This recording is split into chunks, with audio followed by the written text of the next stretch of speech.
الرحمن الرحيم. ما زلنا بنتكلم مع حضراتكم عن التسويق الرياضي. اتكلمنا عن المنتج الرياضي وقلنا ان في منتج اساسي اللي هو الحدث او البطولة، اللي هو الحدث الرياضي سواء كان بطولة او مباراة.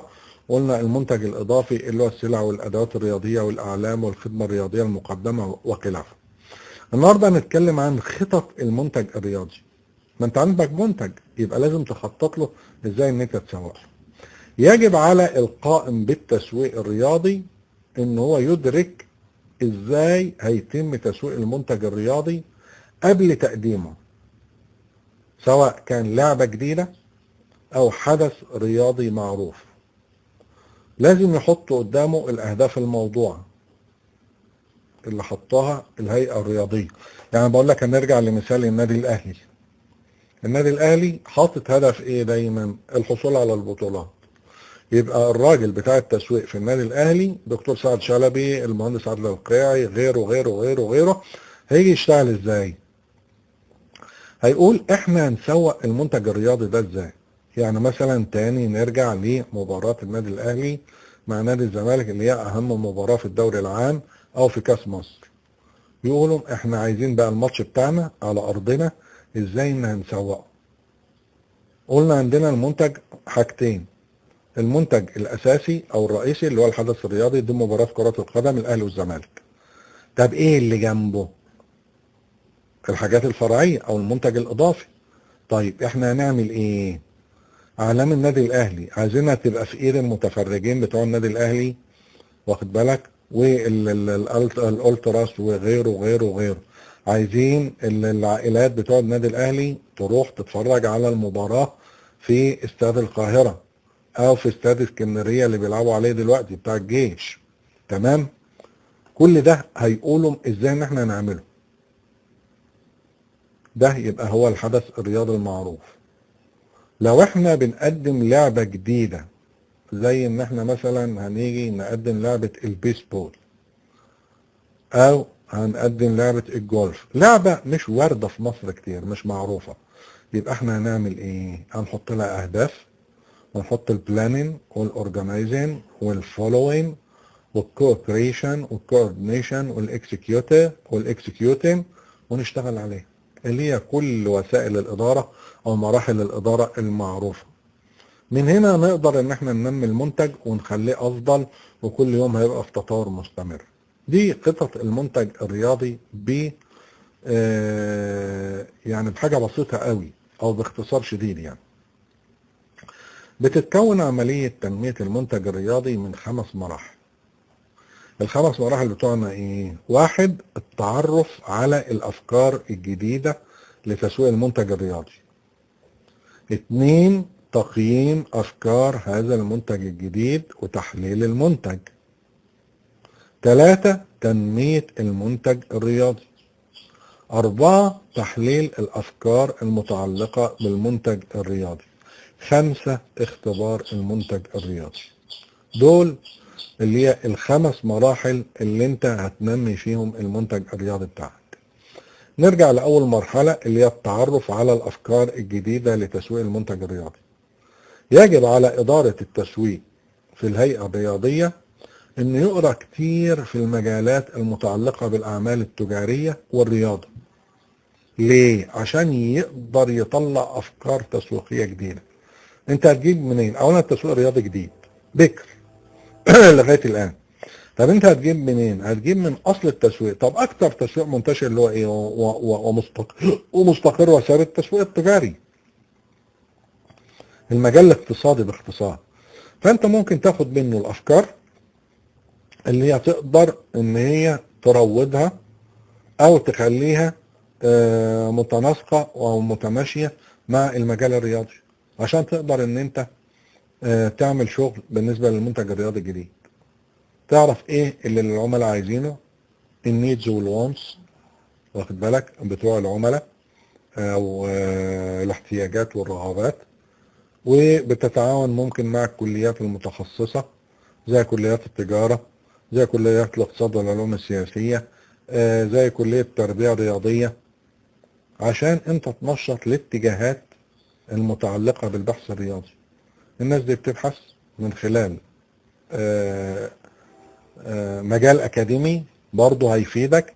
انت لو راجل خبير تسويق في السوق هتبقى مطلوب. يعني احنا عندنا دايما ما يكون عندنا حد زي مثلا على سبيل المثال الاستاذ الدكتور سعد شلبي اللي هو مستشار التسويق بالنادي الاهلي، عندنا الاستاذ الدكتور اشرف صبحي، عندنا ناس كتير في التسويق او الاداره الرياضيه والاستثمار الرياضي فاهمه. الناس دي هتبحث اكاديمي. طيب انا كراجل بتاع تسويق في الشارع، انا كعلاء ابو شامه مش اكاديمي، انا بتاع تسويق، انا من اول الكرتونه على الكتف لغايه اعلى منصب تسويق، مع علم تسويقي موجود من خلال مثلا الدراسات بتاعتنا في كامبريدج توتوريال كوليدج او كده. فانت بتلم. انا محتاج الدكتور سعد شلبي والدكتور سعد شلبي محتاجني. ليه؟ الدكتور سعد شلبي راجل هيبحث ويديني ابحاث بحوث تسويق، انا اخد الكلام ده كراجل شغال في الفيلد واطبق الكلام ده وانفذه على الارض. تمام كده؟ يبقى احنا محتاجين التعرف على الافكار الجديده لتسويق المنتج الرياضي، سواء من الناحيه الاكاديميه او من ناحيه السوق او من اي ناحيه كانت. الفيدباك او الداتا بيز يا جماعه مهمه جدا عشان تقدر تطلع افكار تنشط بها المنتج الرياضي الجديد. اتنين، تقييم افكار هذا المنتج الجديد وتحليل هذا المنتج.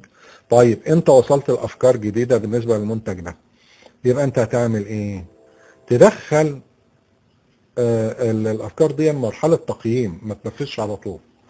يعني تبص عليه من حيث الفكره دي لو عملتها ايه القيمه التجاريه، ايه اللي هيعود على المنتج، الفيتشرز او المواصفات بتاعه المنتج، السعر المناسب بتاع المنتج، واخد بالك، حلقه او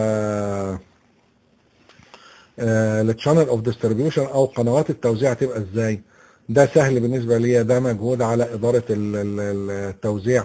كل ده لازم ان انا اقيمه الاول، يعني تقييم افكار هذا المنتج الجديد، ونحلل المنتج بقى ونعرف نخرج بان احنا يبقى عندنا برنامج اخراجي للحدث الرياضي اقوم احطه على في المكان والوقت المناسبين للسبورتيف كاستمر او العميل الرياضي بتاعي.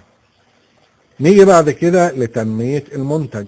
احنا دورنا على افكار وجبناها، قيمنا الافكار وحللنا المنتج، بقى عندنا منتج. طيب عايزين ننميه بقى.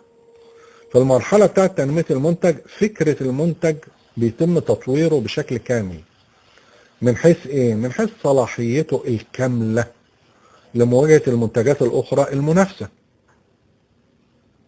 تمام؟ يعني في مرحلة تنمية المنتج انت المفروض ان انت في حاجة اسمها برودكت ديفلوبمنت او تطوير منتج من جميع النواحي. تطوير المنتج من حيث المواصفات بتاعته، تطوير المنتج من حيث سعره، تطوير المنتج من حيث البروموشنال اكتيفيتيز اللي هتصاحبه او البرامج الترويجيه اللي هتخليه يقدر ان هو يخترق سلسله التوزيع بشكل ناجح من خلال سلسله التوزيع. هل هي بوش استراتيجي ولا بول استراتيجي ولا الاثنين؟ كل ده انت لازم تدرسه من حيث تنميه المنتج. نميت المنتج وحطيت له التنمية المستدامة المطلوبة له، بعد كده هتحلل الأفكار المتعلقة بالمنتج. بتيجي تبص بقى تقول طيب المنتج ده بالوضع اللي أنا عامله ده، ما هو ده بقى عندك بقى منتج نهائي، بالوضع اللي أنا عامله ده هل هو ملائم للعميل بتاعي ولا مش ملائم؟ يبقى مرحلة تحليل الأفكار المتعلقة بالمنتج عشان توصل لحاجة مهمة جدا. هل هو بيقابل احتياجات العملاء بتوعي، رغبات العملاء بتوعي، هيعمل لهم عملية إشباع ولا لا؟ آخر مرحلة اللي هي اختبار المنتج. لازم إن أنت تعمل اختبار للمنتج. إزاي؟ تعمل تيست ماركت قبل ما تنتج على مستوى اقتصادي، زي ما احنا بنقول في التسويق التجاري والتسويق الاقتصادي. بتيجي انت مثلا انت عامل تيشيرت النادي النادي الاهلي، تقوم انت ما تنتجش على مستوى عالي، مش انتاج مكثف. امال تعمل ايه؟ تقوم عامل مجموعه من التيشيرتس موجوده لجس نبض السوق. ولنفرض ان احنا هنعمل مثلا 1000 فانيلا، هيدخل لك في ماتش الاهلي والزمالك 65000 ساعة استاد القاهرة او استاد الجيش في اسكندرية. تقوم انت اما تشوف ان انا بعت ال1000 فانيلا دول او ال1000 تيشيرت دول وبعتهم بالسعر اللي احنا حاطينه والناس اقبلت عليه ونرصد التجربة، نقوم نيجي نعمل المرة الجاية نعمل ايه؟ نخلي ال1000 دول 10000 تيشيرت في ماتش الاهلي والزمالك برضو الجاي. اللي بعده نخليهم 20000 تيشيرت لما اوصل لان انا اعرف انا ممكن ال الهدف بتاعي اللي هو يبقى موجود في ماتشات الاهلي والزمالك هبيع كام تيشيرت بشكل ثابت او راسخ يعني. تمام كده؟ يبقى احنا اتكلمنا على خطط المنتج الرياضي وعرفنا ازاي ان احنا نخطط للمنتج الرياضي ونخليه ناجح. المرة الجاية ان شاء الله هنتكلم على السياسات التسويقية للمنتج الرياضي. نشوفكم على خير ان شاء الله.